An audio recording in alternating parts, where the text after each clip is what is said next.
Suppose you are driving a commercial vehicle, but you aren't entitled to overtime pay, vacation pay, holiday pay, sick pay, benefits, EI or CPP, or even WCB coverage.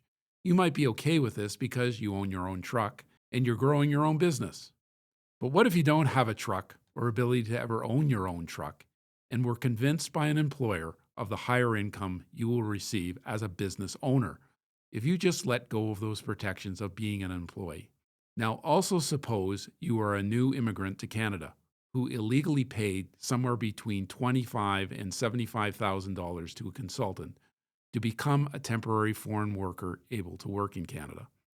Instead of being treated like an employee, the sponsoring, scheming company promised the government you would be, you are told you need to work as a business owner, where minimum employment standards do not apply to the self employed.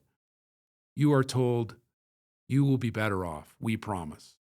If this happens to you or someone you know, then you are a victim of the Driver Inc. scheme. Employers can abuse workers by avoiding paying for benefits and requiring a worker to work longer hours with no additional pay because the arrangement bypasses employment standards. Hello, I'm Robert Harper, President of the Alberta Motor Transport Association. Welcome to the second episode of AMTA's special series focusing on Driver Inc., a scourge on the transportation industry. In our previous episode, we discussed the impact of the safety of our roads. In this episode, we will discuss the abuses of drivers under the Driver Inc. scheme. Our final episode will discuss the abuse of Canadian taxpayers. Whether you're a Canadian citizen, a new immigrant, or temporary foreign worker in Canada, you may be convinced or coerced by an employer to become a Driver Inc. operator. The employer may tell you of the many benefits you will receive from being incorporated, especially about how low the taxes you pay will be. They are only telling you part of the story and not telling you about the benefits they get from making this arrangement and the financial risk you are taking. In 2024, the United Nations released a report referring to Canada's Temporary Foreign Workers Program as being a breeding ground for contemporary forms of slavery. On top of illegally paying to work in Canada, these employers may require the worker to pay for their training, which is also illegal. The schemers may also set up driving schools to further the web of abuse. With the housing shortages, employers may require the worker to pay above market rent to the employer for a place to live, abusing them yet again. And what if a temporary foreign worker wants to apply to become a permanent resident by showing the government they are a productive employee in Canada's economy? They will need to show pay stubs to qualify for landed immigrant status, which the employer promised the government the driver would be. But they aren't because they're paid as a contractor. Well, the employer will magnanimously agree to pay the driver as an employee, providing benefits and grossing up their pay as was promised. The schemer will gladly provide pay stubs, but there is a catch. The foreign worker will be forced to pay a kickback, something in the area of 30% of their pay, from their bank account to a schemer's personal bank account for the right to receive a pay stub. And what if the temporary foreign worker complains? Well, they're given the same message that a Canadian worker would get, but with an added twist. For example, I'm too fatigued to drive. The response, you aren't cut out for this work. I'll revoke your work permit.